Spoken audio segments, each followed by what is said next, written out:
Hey guys, welcome back to the Pulling Curls podcast. Today on episode 116, we have another graduate on. We're going to find out what made her have a confident delivery, and I can't wait to share this episode with you guys. Let's untangle it.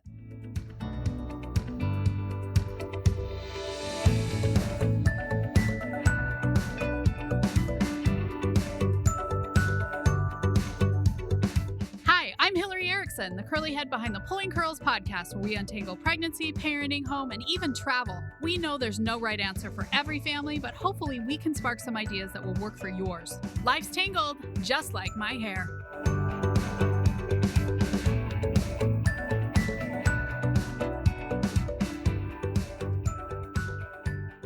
Okay, guys, before you get started, leave a review. I mean, you could leave a review for the online course. You could leave a review for the podcast. Honestly, hearing from other people what they loved is just so important, which is, of course, why I do these episodes. Leave a review. Okay, guys, today's guest is the mom of an adorable 9-month-old. She is a graduate of the Online Prenatal Class for couples. I want to welcome my friend, Katy. Do you feel prepared for your delivery? In just 3 short hours, you can be prepared for the confident, collaborative delivery you want. You'll know what to expect and how to talk with your healthcare team, and there are no boring lessons in this class. I'll use humor, stories from my 20 years in the delivery room to engage both of you. I love how Alyssa told me that she found herself laughing at things that used to sound scary. Most of all, you guys are going to be on the same page from bump to bassinet. Join the Online Prenatal Class for couples today. You can save 15% with coupon code UNTANGLED. You can find the link in the show notes.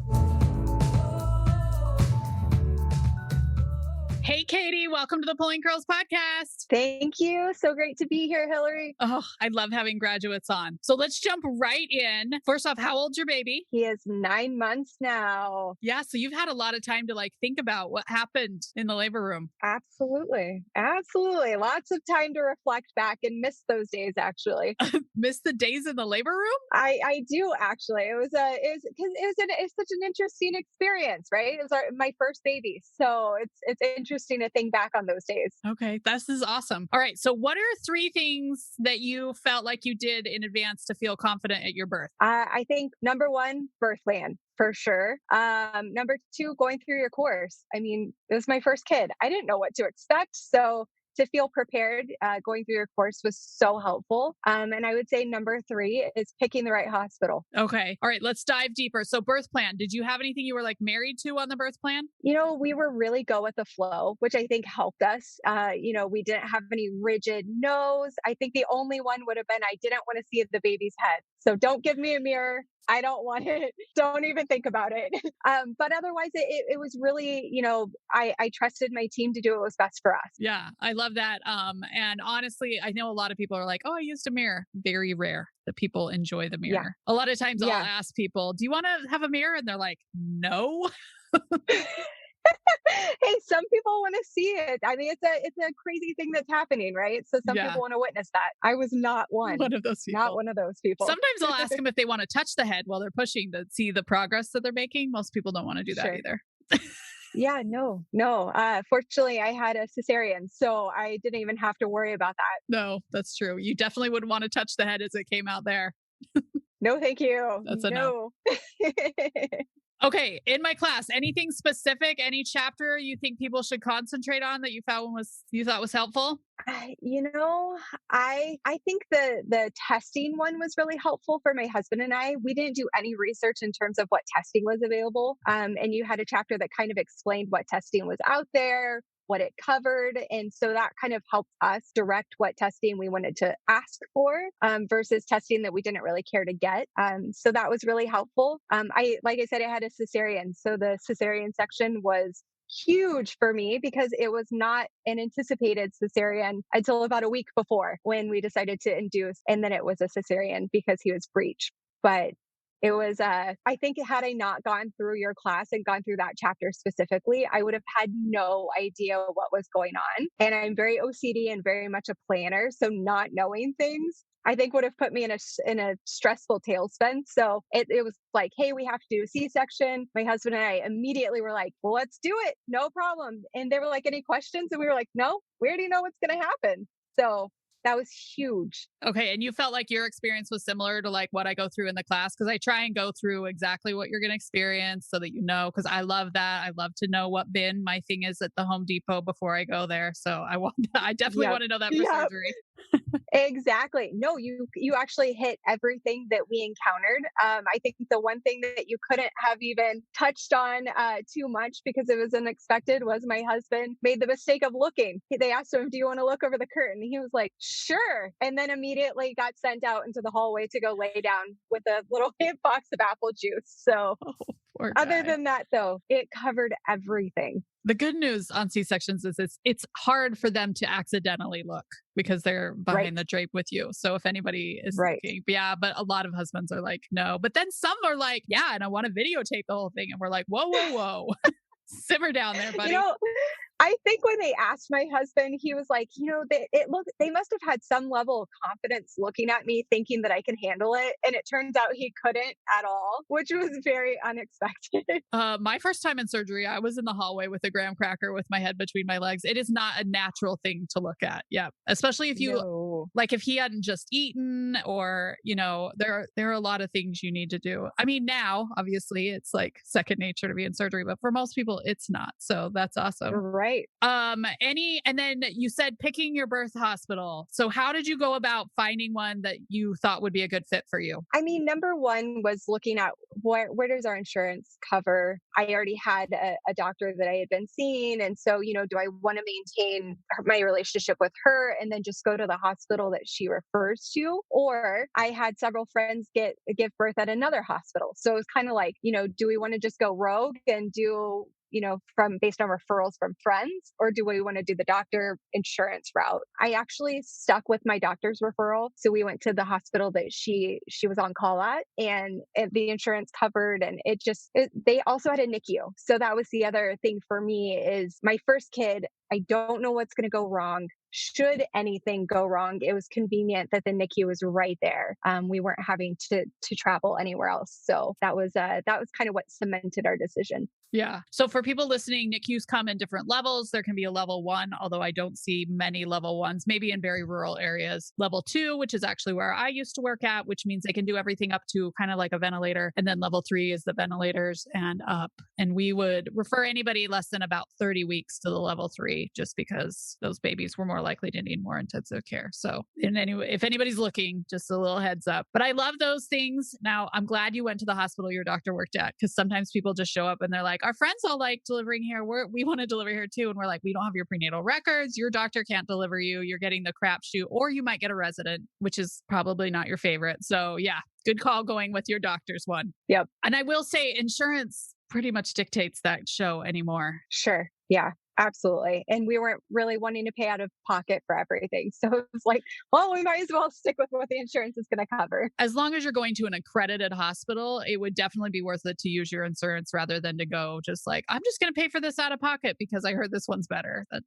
Build a college fund with that money instead of.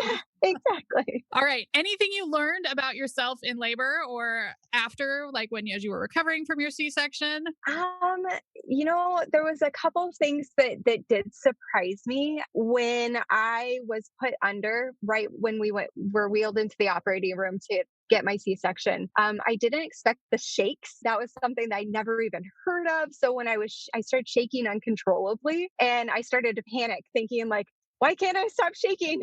I'm not cold. This is so weird. So I didn't know that that was a side effect of the anesthesia, and it's fairly common. So that was an unexpected thing. It also scared my husband. So he's like, "Why is she shaking? Someone come get her. She's shaking. I don't know what's happening." So other than that, I actually felt really confident in my labor, which was surprising because it's my first one and it was a C-section. So to have the ability to just kind of go into it knowing I'm in good hands, they're going to do what's best for me. I don't need to worry about this. I really think that your class helped me with that, because knowing what they're going to do and what they can do to help me made me have that confidence in them. So it was nice to just trust my team. And I was worried about myself in that sense of, are you going to be able to let go and let them take care of you? Or are you going to try and nitpick? And so I was proud of myself for just letting go. Oh, I love that because I was definitely the nitpicker for quite a while on my last baby. I felt like, I mean, I'd been a labor nurse for like 8 years, so, but I too had to be like, okay, we need an outside perspective here, Hillary. Yes. So I love that. Sure. I think that's so good. And I will say the nurses and the doctors really value everybody. They want the best for you. Even doctors that I don't adore definitely want the best for you and are great in the OR. This is what they do. Sure. So it's awesome. All right. I love this, Katy. How's life with a 9-month-old? What do people have to look forward to? Ooh, it's crazy. It's, you hear so many times it goes by fast and nothing can truly prepare you for how fast it actually goes. I mean, one second he's a little potato that I set down somewhere and he stays there. And now he's crawling, he's all over the place, he's fun, we have tickle fights. So it really does, just in the flash of an eye, it's just gone. So I think post coming home from the hospital after we had him, having a great support system really helped me get through those first couple of months to be able to enjoy my newborn, not worry about, oh my God, I have to be this perfect mom. What do I do? It was really nice to have that confidence in just being like, oh, I could just enjoy this time and stay home with him and give him smooches and snuggle. And then going back to work, he just started school. So it's been a blast having him learn sign language and he comes home and now he's babbling. So it's a circus, but a very fun circus. It is. I always say that the days are long, especially with the newborn. Don't anyone think that those days aren't going to drag on sometimes. But then you look back and you're like, how has this happened so fast? Yep, absolutely. It doesn't slow down. I still think that when I have one graduating from college. So yeah. Thank you for giving me hope. There have been many long days in parenthood also. So I love it. All right, Katy, congratulations on doing it. You're 9 months out. It's time to get pregnant again, right? No, not yet. Yeah, I agree. All right. Thanks for coming on, Katy. Thank you so much. Great being here. Okay, guys, I hope you enjoyed that interview. I forgot to mention during the time that the shaking is very normal and it's more than like your average shaking because a lot of people almost feel like they're having a seizure because it is so like deep, like a guttural shake. I don't know that's the word, but it's just a very firm shaking. And so it can be a little bit scary, but it's very normal. And your best thing to do is to not fight it. It's just try to kind of breathe through it. And if baby is out, get baby on your chest because that really helps with the shaking. So a little bonus tip with Katy's interview. I hope you guys enjoyed this episode. I loved hearing what Katy felt helped make her confident. I hope that you guys are preparing to have your confident birth. If you have not taken a birth class yet, or you weren't loving the one you took, I would love it if you would join me in the online prenatal class for couples. We help you have a confident birth in less than 3 hours time. So it doesn't mean your birth's going to be less than 3 hours, but the class is less than 3 hours. In fact, it could be like 2 if you went 1.5 speed, but I think we're all aware I talk pretty fast. So that could be a lot of information. Anyway, please join me in the online prenatal class for couples. I'd love to have you inside. You can find it at onlineprenatalclass.com. You can find it at either of my websites, pullingcurls.com or pregnurse.com under courses.